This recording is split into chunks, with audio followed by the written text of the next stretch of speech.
Assalamualaikum warahmatullahi wabarakatuh. Perkenalkan, nama saya Nabila Maulida Sofa, nomor absen 22 dari kelas 11 MIPA 6. Saya Elin Sabrina, nomor absen 11 dari kelas 11 MIPA 6. Jadi di sini kami akan membuat video pembelajaran kimia dan juga Contoh soalnya. simak video kami.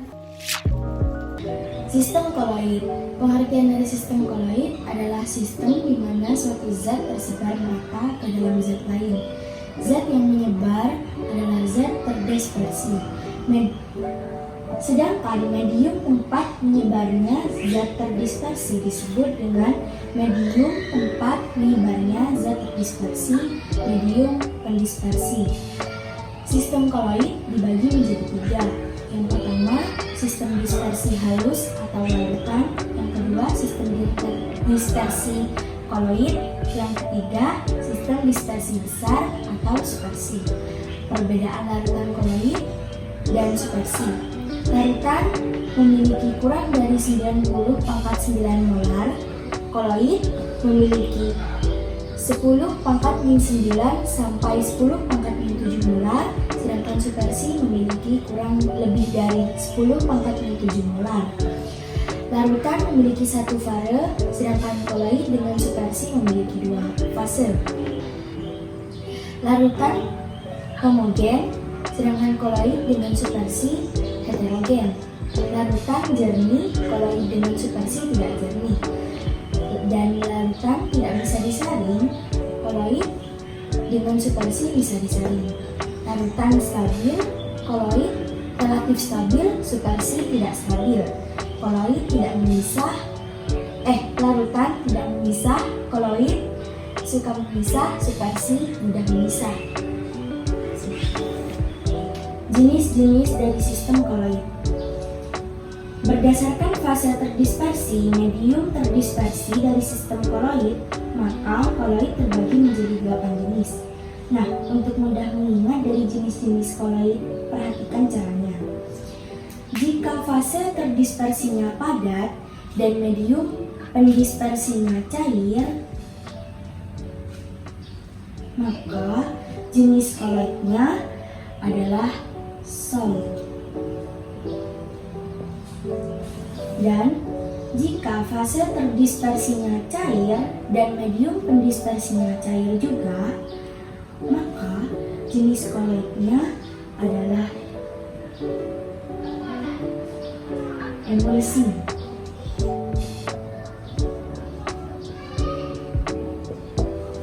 Dan jika fase terdispersinya padat, medium pendispersinya padat juga, jenis koloidnya adalah sol padat, karena padat dengan padat. Dan jika fase terdispersinya cair, medium pendispersinya padat, maka emulasi padat.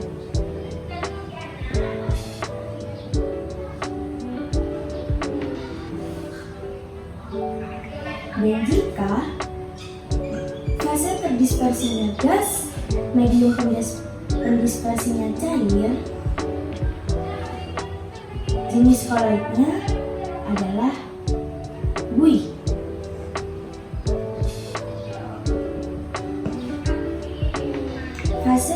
Jika fase terdispersinya gas, medium pendispersinya padat, maka buih padat.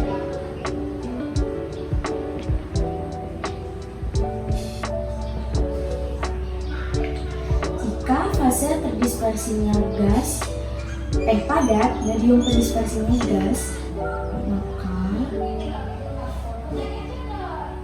menjadi jenis aerosol padat.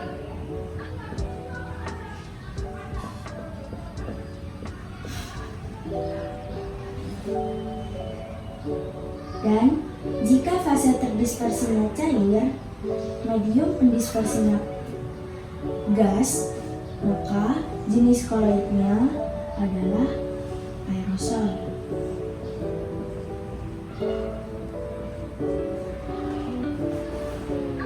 dan kita akan menentukan contoh-contohnya.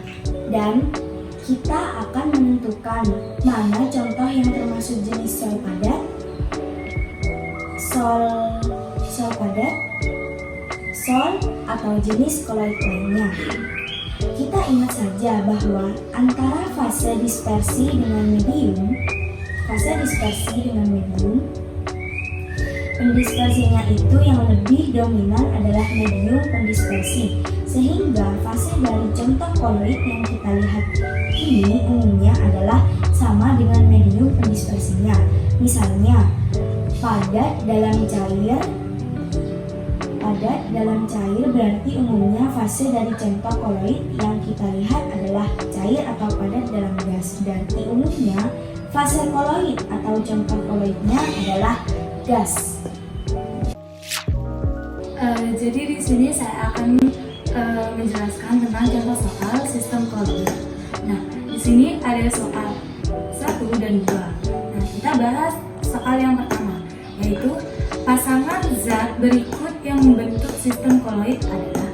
Nah, di sini ada garam dan air jeruk, ada pasir dan cuka, dan ada santan dan air, ada juga cuka dan susu, dan air dan cuka. Nah, di sini sistem koloid terlihat sistem homogen secara kasat mata. Pasangan yang tepat adalah santan dan air. Nah, jika garam dan air jeruk juga air dan cuka termasuk dengan larutan. Jika pasir dan cuka dan susu termasuk suspensi, karena protein pada susu mengendap sehingga terpisah dari airnya. Selanjutnya, soal berikutnya yaitu zat terdispensi dalam susu tidak dapat disaring dengan kertas saring biasa karena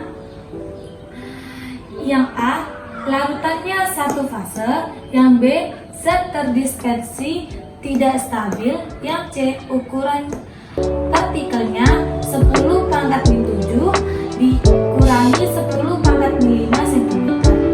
Nah, ini dipengaruhi karena partikelnya yaitu 10 pangkat min 7 sampai 10 pangkat min 5, sehingga zat terdispersinya pada suatu susu tidak dapat disaring dengan kertas biasa, namun dengan kertas saring kotak. Sehingga jawaban dari soal ini yaitu